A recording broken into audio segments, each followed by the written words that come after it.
It's really an honor to be here with you today. And I want to do my best that I can to communicate some really important concepts about healthy and effective ways to deal with anxiety. If we do a brief review, which we can do pretty easy by going to this page. Let's all turn to this page.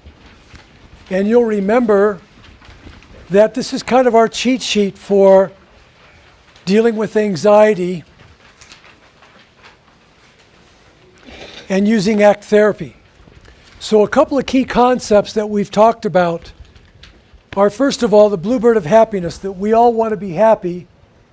And ACT therapy for dealing with anxiety, it's about finding happiness and serenity. We very much want to be helpful and supportive of you in finding happiness and serenity. And one of the first things for us to know is that we're not happy all the time. So one of the first keys of finding happiness is to realize I can't always be happy. The second one is, in terms of anxiety, you'll remember that what we've said is the key thing about anxiety is we don't try to make our anxiety go away, because the more we try to make it go away, the more it pushes back and the worse it gets. So one of the ways to find happiness with our anxiety is to learn how to have our anxiety without our anxiety having us. In other words, by accepting our anxiety begins to diminish. Now, how do we do that? So by accepting anxiety, it's like the finger trap, huh? So instead of resisting and pulling against the anxiety, we just release into it. We accept it. And when we accept our anxiety by doing our breathing and just saying, you know what, I'm really anxious right now, and I tend to be a more anxious kind of a person anyway, our anxiety begins to diminish. When we do that, we're going to have thoughts and feelings that start to come up. Maybe some anxious thoughts and feelings. That's this beach ball here. So instead of pushing the beach ball underwater, we let it come up. And we learn to say, you know what? I can have my anxiety without my anxiety having me. I don't have to push the beach ball underwater. I don't have to get involved in maladaptive coping. I don't have to try to make it go away. I can let it be here. I can tolerate it. That's called distress tolerance. I don't have to feel good all the time. I can tolerate some distress. And then we learn with this broken pair of glasses that I need a new pair of glasses. I need to start looking at my life and my anxiety in a different way. That I don't have to fear my anxiety or try to control it anymore. And I can live a valued life. And that's where, up in the corner, 1, 2, 3. I can live a valued life. 1, 2, 3. What are the 3 most important things in my life? What are my values? What are my priorities? Now, in today's class, actually, that's what we're focusing in on. You guys have been working real hard in some of the previous classes about accepting what is, learning to tolerate distress, how to reconceptualize anxiety. Today, we're focusing on what kind of a life do I want to have, so that I have my anxiety without my anxiety having me, but that I have a life. And that's one of the reasons I'm really enthusiastic about talking with you guys today, because we're talking about living a vital life and living a life with meaning, which is something we were all born for. Deep down inside of us, we all want to live a vital life. Now, some of that's been crushed down by circumstances in our life, because we haven't had certain life skills to learn how to deal with problems and challenges and difficulties in our life, by maybe some mistakes that we've made along the way, by some of the difficult things that have happened in our life, the slings and arrows of outrageous fortune. Some of our vitality maybe has been crushed down. It's been diminished. Some of our enthusiasm has been diminished, where maybe we've given into anxiety, and that anxiety has turned into depression or despair or disillusionment or cynicism. And so I'm here today to talk with you guys about optimism, and I know that's why you're here today. You know you can have a good life. You want to live a better life, a life where there is vitality. A synonym maybe for vitality is enthusiasm. Enthusiasm comes from a Greek word that means spirit, to live a spirited life. Like Dr. Viktor Frankl said, to say yes to life, to feel good about ourselves, even on the days when we feel bad. And I talked with a couple of patients today in individual therapy today, that even on those days when we feel bad, we can still say yes to life and still live a good life based on our values and our priorities. That takes us to meaning. We all want to lead a meaningful life. We want to know that our life means something. And I'm here today to remind you, because I know you know this already, I'm here today to remind you that all of our lives here, we have meaning in our lives. Again, we might have lost track of it. We might have become disillusioned, discouraged. Maybe our self-esteem somehow got crushed and we didn't believe that we were worth anything anymore. Maybe we didn't feel like, I don't make a difference. What difference can I make? And the truth of the matter is, what I'm here to share with you today is to remind you, because I know you know this already, is that you make a difference. You make a difference in this world. Now, maybe we don't make a big difference like Gandhi or Martin Luther King. Not a big difference, and the thing is, we don't have to make a big difference. It's the little differences that we make. The little differences that we make in positively touching the lives of other people. One person here, one person there, maybe one project here, maybe 1 or 2 volunteer hours here, or if we're working, the way that we do our job in a positive and constructive way. So by saying yes to life and living a life with vitality and meaning, even when we're really anxious, and there are things that happen in our life that make us really anxious, even when we're really anxious, underneath all that, we can have inner happiness and serenity, which is what we've wanted. So even when there's turbulence in the water, there's turbulence in the air, there's turbulence in our lives, when we're saying yes to life and we're living a life with vitality and meaning, which means my life is bigger than me. I'm not just living for my self-centered self anymore, or my little self. That's where we find inner happiness and serenity. So a way to maybe take a look at this, let's take a look at this beautiful poem here with this beautiful scene of the Sierras. This is Dry Pond, up where Thomas Creek meets White's Creek, up in the Sierra Nevada mountains. And here's this beautiful scene and this beautiful poem. And it speaks right to us about what our life can be about. And the fact that it starts with each one of us. It's this page right here. Do you want to be a positive influence in the world? Now, of course we do. Let me go back and read that again. Do you want to be a positive influence in the world? First, get your own life in order. Your behavior influences others through a ripple effect. If your life works, you influence your family. If your family works, your family influences the community, and then the nation. Remember that your influence begins with you and it ripples outward. All growth spreads from a fertile and potent nucleus. You are a fertile and potent nucleus. So as we are here today in this class, let's all remember that we make a difference. That the way that we treat ourselves, the way that we treat other people, the way that we respond to life, that we do make a difference and that we can make a difference. That's really important for us to know. So as I said, today we're focusing on the 1, 2, 3. We're focusing on our values. And what I'd like us to do now is turn to this page, which is page 4. And frequently we talk about a fork in the road. We talk about being at a crossroads where one road leads one way and one road leads another way, and we need to make a decision. And the truth of the matter is, you guys, although there are big times in life where we have big decisions to make, every day in our life when we wake up, you guys, we're at a crossroad. We wake up and we say, what am I going to do with my life today? What am I going to do with my time today? Now, you can see here on the left-hand road here, this is where we turn away from our values. We turn away from our life.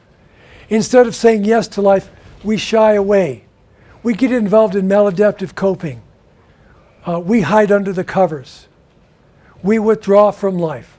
We don't say yes to our values. We don't live up to our true potential. We let our anxiety run our lives. That's where this road leads us. Now the other road leads us toward becoming the person that day, today, that we truly can be. We're living our values. We're becoming the person that we want to become. We're touching other people's lives in a positive way. And we do that by taking a deep breath, observing our thoughts and feelings, getting in touch with our values and say, no matter how anxious I'm feeling today, what do I want to accomplish today? What do I want to do with my life? And then we engage in Nike therapy and we do it. Even though we might be kicking and screaming, our anxiety saying, don't do it, don't do it, don't do it. You're going to feel worse. We know, don't we? We've learned in our class that when we give into that says, oh no, don't do it. Don't take a risk, you might fail. You might be rejected, you might be abandoned. You might not live up to your expectations. We know when we listen to that voice and we withdraw, our life is diminished and our anxiety gets bigger, doesn't it? We feed our anxiety every time we give into it. So the Nike therapy is saying, I know what my values are. I know what kind of a person I want to be. So I'm going to go ahead and do it, even though I'm kicking and screaming. And when we do, we feel greater confidence. The anxiety may not have gone away. We still may feel anxious. But again, deep down inside, we feel good about ourselves. We're empowered because we know, even though I was anxious, I went ahead and did it anyway. So I feel really good about myself. And we build our confidence and we build up from there. And that's how we learn to have our anxiety without our anxiety having us. So the first inventory I'd like us to take a look at is on page 6. And up toward the top it says vision, decision, and action. Think about those three words, vision, decision, and action. This is a formula that I want to share with you, and you can use this every day for the rest of your life. Because I talked about getting out of bed in the morning and asking ourselves, what do I want my day to be about today? What kind of a person do I want to be? What am I giving my time and energies? So that question is about vision. And as William James, who's the grandfather of American psychology, said, if you bring to mind a picture of who you want to become, and you keep it and hold it there long enough, you will become as you have been thinking. So in other words, there's power in the vision that we have for the kind of person we want to be. Now that doesn't mean we reject who we are right now. It means we accept, first of all, this is who I am right now. I'm imperfect and that's okay. Or as sometimes we joke in this class, I'm not okay and you're not okay and that's okay, huh? We're all okay just the way we are. We start from where we are today, but then there's something that pulls us. It's called aspiring, or we call that aspirational values. That I want to become more, even better. I want to become the best person I can be. That's called aspirational values.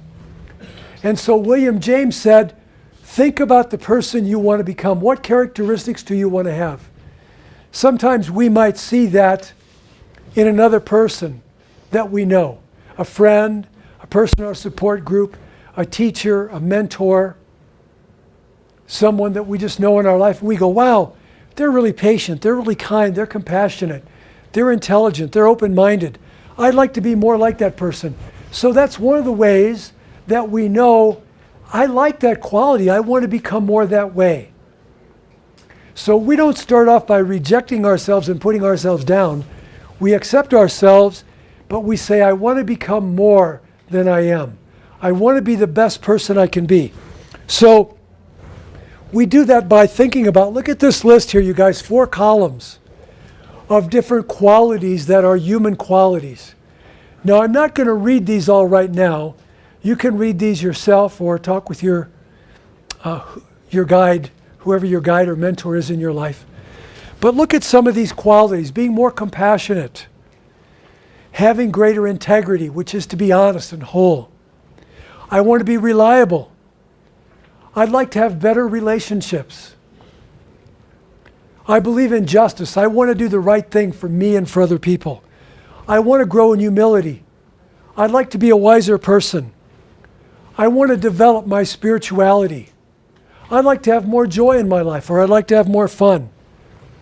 I want to be more patient. I don't want to keep pushing the river and be so frustrated all the time. I want to be more patient. I want to be more creative. So I just read with you some of those qualities. And so we don't have time to do that in the class today, but you can see this is a worksheet, huh? So I'm going to ask you after class to write down what's one change you want to make based on these qualities.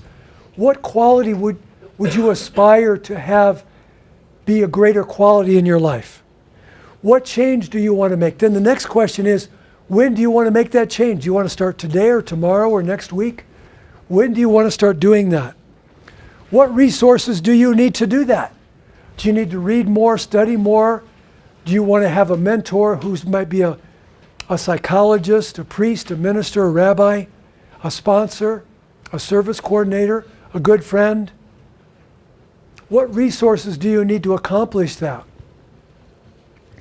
And then this last question is, what can keep you from becoming that kind of person? What can hold you back? So think about that for a minute. What can hold me back from becoming the kind of person I want to become? And of course, we know what the number one answer to that is, huh? Myself. I can hold myself back based on my pride or my fear or my laziness or my procrastination. But there might be other things too, some of our history, our PTSD or whatever it is. What can hold me back? So we want to know that we want to deal with that. So, and then you can see down at the bottom, after you've identified what quality do I want to develop? When do I want to start that? What resources do I need? What could hold me back? And then down at the bottom it says Nike therapy, just do it. And then one day at a time, one day at a time, one day at a time. Slowly, over time, we become that person. We become more patient. We become wiser. We develop our spirituality to a greater degree. Whatever quality you've chosen, because we can't just change like this. It does take time, it takes patience, and it takes courage. So that's really important, you guys. And that will get us through our anxiety. Because at times our anxiety is going to want to hold us back. Don't do that. That's too scary. Don't do it. Something in us rises up. Viktor Frankl referred to it as the defiant power of the human spirit. And we say, no, anxiety, you're not running my life right now. You're not making the decision. My inner wisdom is. I want to have this kind of a life. I want to be this kind of a person. So I'm going to do this. And so this is where a lot of times in the past we've said, oh, when I'm not anxious, then I'll do that. Okay? Think about that. Probably you've said that. Oh, when I'm not so anxious, then I'll do that. That's backwards, you guys. We need to turn that around. It's no, do that and then I won't be so anxious. Okay? Do that and then I won't be so anxious. It's like what I was saying earlier. We try it, we try it, we try it, and then we build up confidence and we go, gosh, even though I'm anxious, I can still confront my anxiety and I can still do whatever I need to do and not have my anxiety hold me back. And of course, 1 or 2 classes ago, you guys did an inventory, didn't you, about what does my anxiety cost me in terms of my friendship, my self-esteem, my career, relationships, intimacy. What has it cost me? How has it held me back? And something in us says, I don't want my anxiety to run my life anymore. So that's one inventory that I'd like you to look at and really think about this. What kind of a person do I want to become? Okay, the next handout is this handout right now. We started out talking about happiness and serenity. These are the 6 habits of happiness that are worth cultivating. Now again, when we talk about cultivating, if we think about a farmer cultivating the land, that means work, doesn't it? You know, a farmer doesn't just sow some seeds and sit back and say, well, I'm going to come back in 120 days and everything's going to be like zippity-doo-dah, huh? So I'm from the Midwest, and so I've seen some farmers, and maybe you have here, wherever you're from, whether it's Nevada or wherever. Farmers have to really work at this, early morning to late at night. And so this is about cultivating healthy habits. This is from the Greater Good Science Center. Some people from Berkeley that have done a lot of good research on happiness in life. And so what their research has shown when they've examined the lives of literally thousands and thousands of people, what they've said is, what do these people do that they're happy and that they're healthy? So you heard the key word there too, huh? What do these people do? So again, overcoming our anxiety is very much about doing. It's not about just sitting back and meditating and waiting for it to go away. It's sitting back and meditating, getting clear on what's important to me, and then doing it. Okay, so the first circle up here. People who are happy pay attention. They meditate. They do mindfulness. We've done that in some of our classes, right? Where we sit for 5 or 10 or 20 minutes. And we breathe. We slow down. We stop pushing the river. And we pay attention to our mind. What's going on in my mind today? What's going on? And again, those of you that have been in my mindfulness class, you know this takes a lot of work to learn how to do that. But we can learn how to do that. People who are happy have learned to do that. It's something that you can do. I mentioned my class, but you can go on YouTube. There are other classes all around the community where you can learn to learn to be mindful, to sit and be calm and watch your mind. The next thing, down at the bottom, right below that, is having close friends. Those of us who have 1 or 2 or 3 close friends, we know what a treasure that is, how important that is. There are so many studies that show that if we have 1 or 2 or 3 close friends, it's a buffer against life, because life is difficult, isn't it? Life is really, really difficult. Life is not for wimps. It's scary, it's painful, it's difficult sometimes. So having somebody that we can talk to, a problem shared is a problem cut in half. A joy that's shared is a joy that's doubled. So those of us that have suffered with anxiety, one of our goals then, besides being mindful, we would say one of my goals is I want to keep and develop 1 or 2 or 3 close friends, or I want to find 1 or 2 close friends. And I'm going to learn how to do that. I'm going to learn how do I develop a friendship where we're vulnerable with each other. We laugh and joke. We share with each other. We care about each other. This could also include someone in our families too. Someone that we're close to. But that I've shared with you in other classes. There's so much research now that's showing, whether we're talking about a physical illness or a mental illness or an addictive problem, one of the key elements in developing an illness or keeping an illness going is social isolation.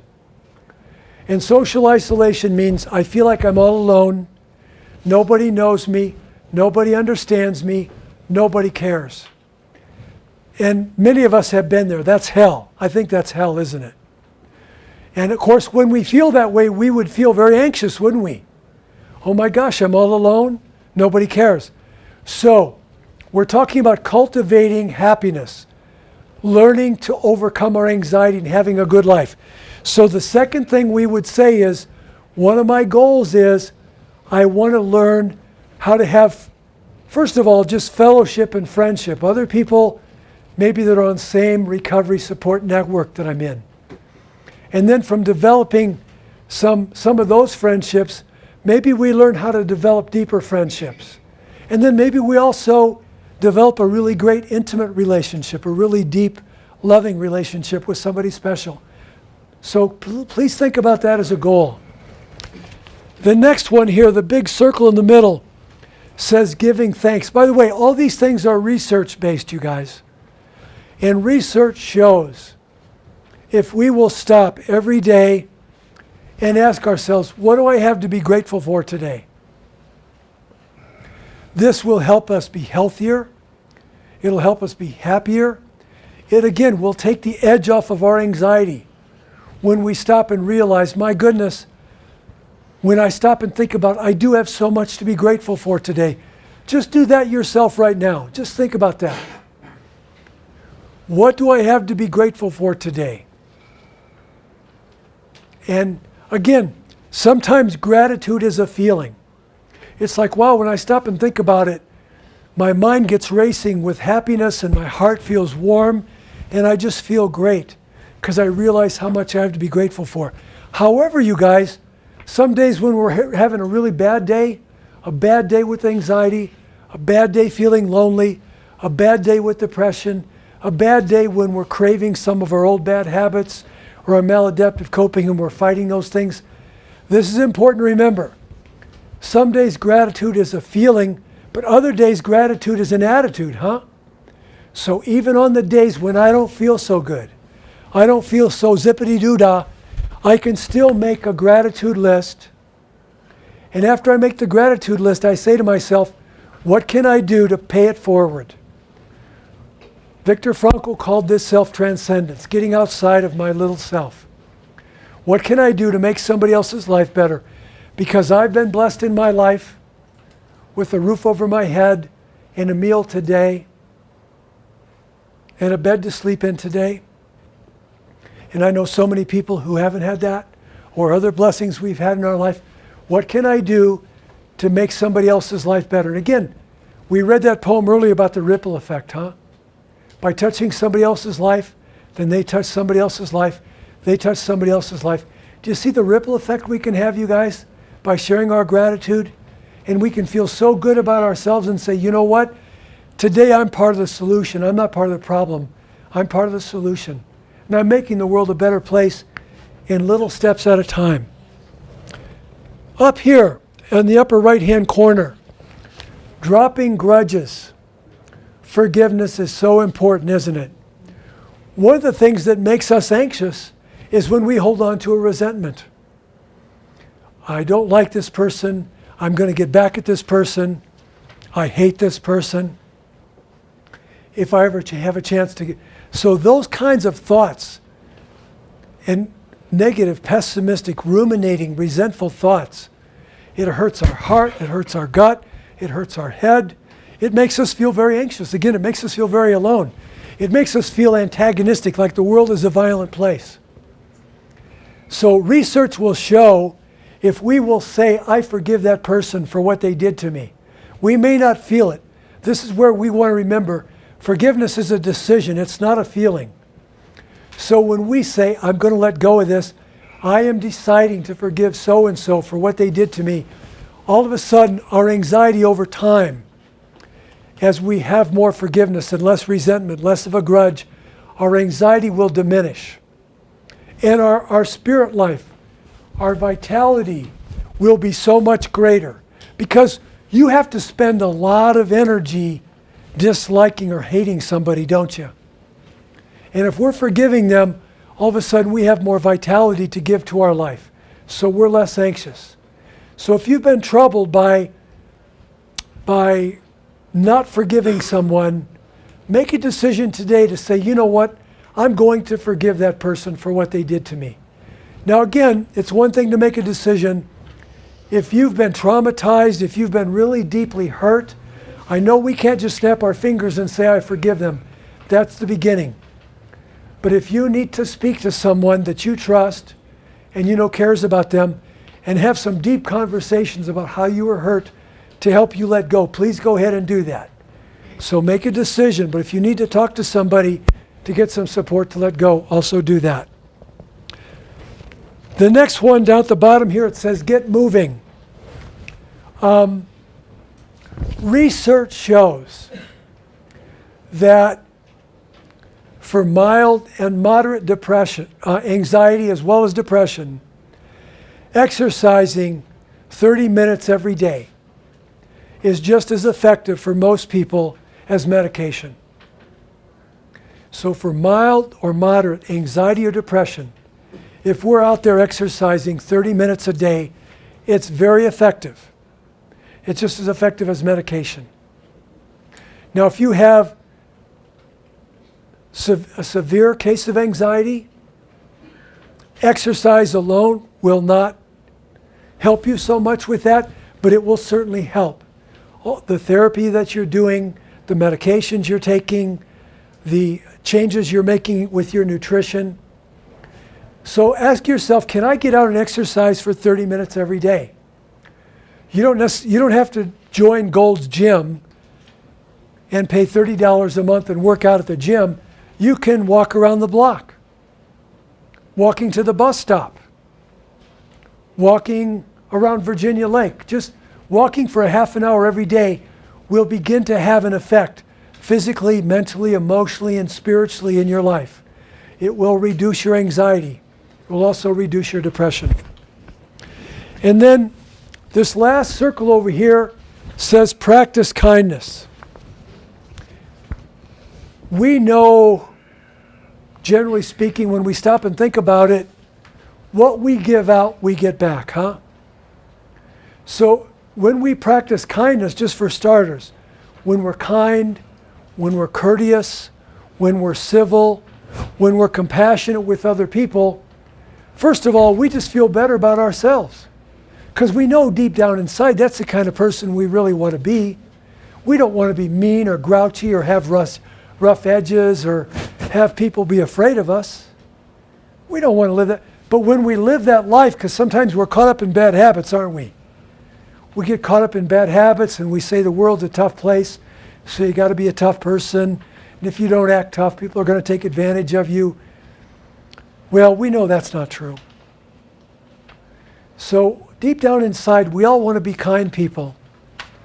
So, and again, some days we may not feel like it. We might be scared. We might be hurting. But our wisdom tells us, I'm going to act kind today whether I feel like it or not. So we're nice to people. We're compassionate. We hold the door for them. We say, hi, how are you today? Tell me, really, how are you doing? It was great to see you today at class. I'm glad you're here today taking care of yourself. Me too. Just these little things, being kind to someone else. You seem to be kind of troubled today. Do you want to talk about it? I've got a little bit of time. I'd be glad to listen to you. These little acts of kindness. When we do that, not only do we feel good about ourselves. Not like, hey, look at me, I'm a kind person. But just because we know we're living the kind of life that we want to live. We're the kind of person, we want to be that kind of a person. The other thing that we find is, though, when we're kind, it comes back to us, huh? Maybe in 5 minutes or maybe in the next 5 days, but it'll come back to us.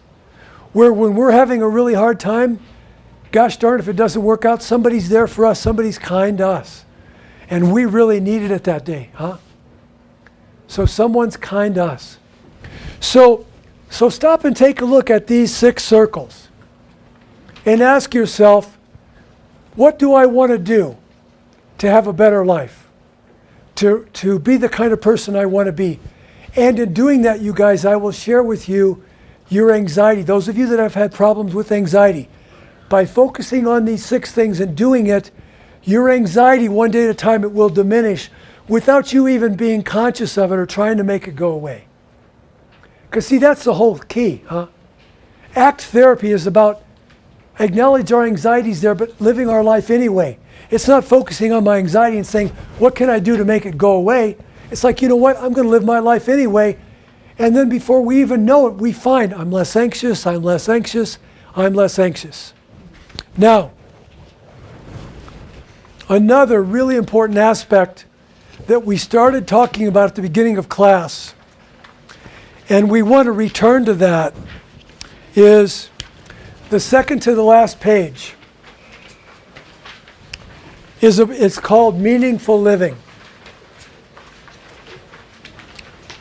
One of the great healers of the 20th century, and his work is now carried into the 21st century, is Dr. Viktor Frankl.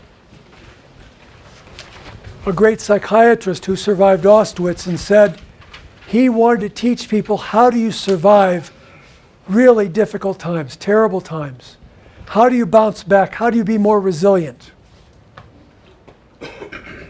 And of course, Viktor Frankl never fully outlived the pain of Auschwitz.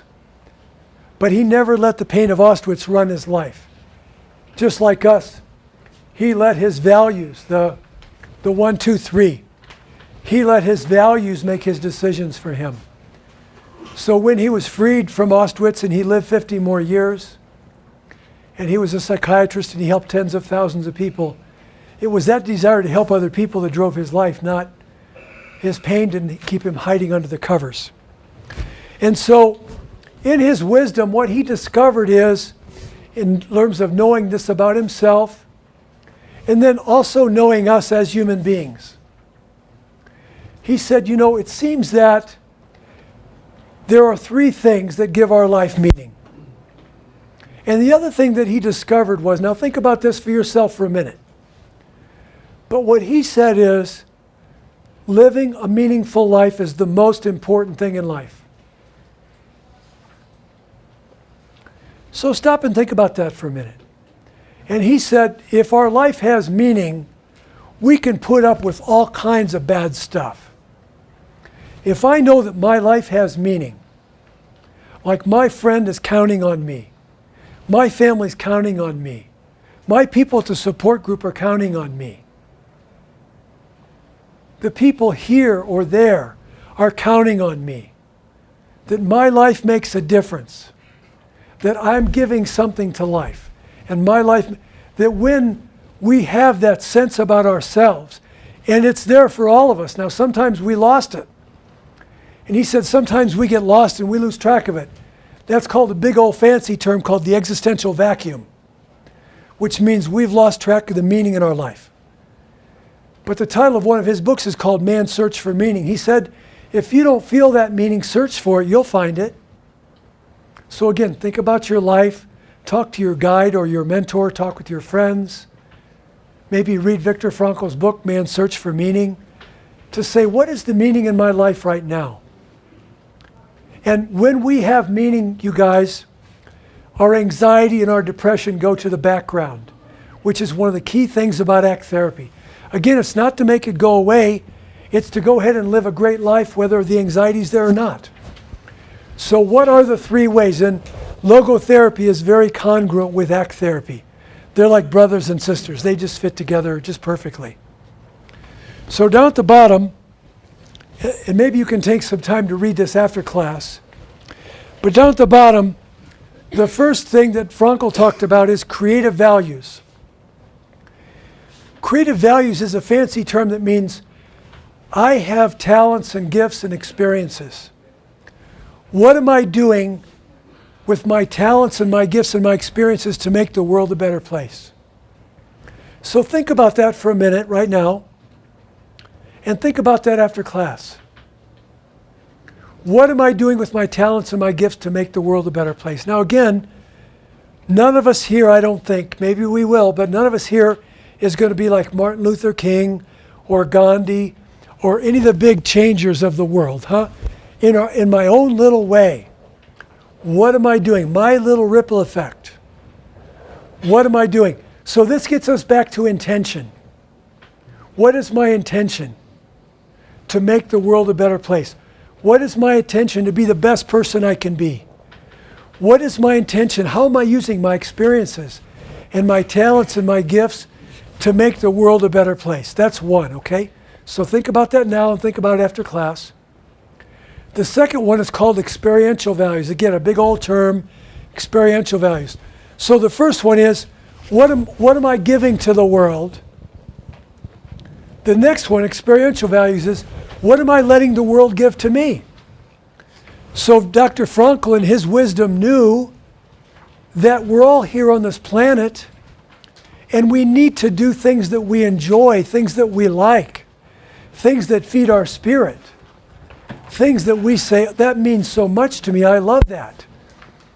It's like my little boy when 30 years ago I would come home from work And he'd say, let's play airplane, Dad. And I'd pick him up and twirl him around and twirl him around and twirl him around. He'd get dizzy and fall in the grass. And he'd get up and he'd say, let's do it again, Dad, let's do it again. So those things are out there for us. What do we like to do? What do we love to do? Where we say, I can't wait to do that again. So is it like truth or beauty or nature? Do we like to go for a walk in nature? Do we like to go to the library and get a good book and read it? Do we like to do photography? Do we like to paint? Do we like to draw? Do we like to listen to music? Do we like to play music? Now again, if we've been really anxious, if we've been prisoners of our anxiousness or prisoners of our depression, a lot of times we haven't done any of those things in a long time. Because our depression and anxiety have been running our lives. But now we're breaking free from that. It's like that person I was counseling who loved to be out in nature. And I said, when was the last time you went for a walk out in nature? She said, 3 years ago. I said, no wonder you're anxious and depressed. Please go out and walk in nature. So she started doing that, and she started feeling better.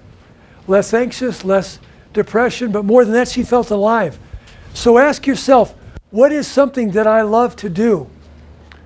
And we're all responsible for our own lives. So say, when am I going to set aside the time to do something that I love to do? And again, we whether we're anxious or depressed or not, we make ourselves get out there and do it.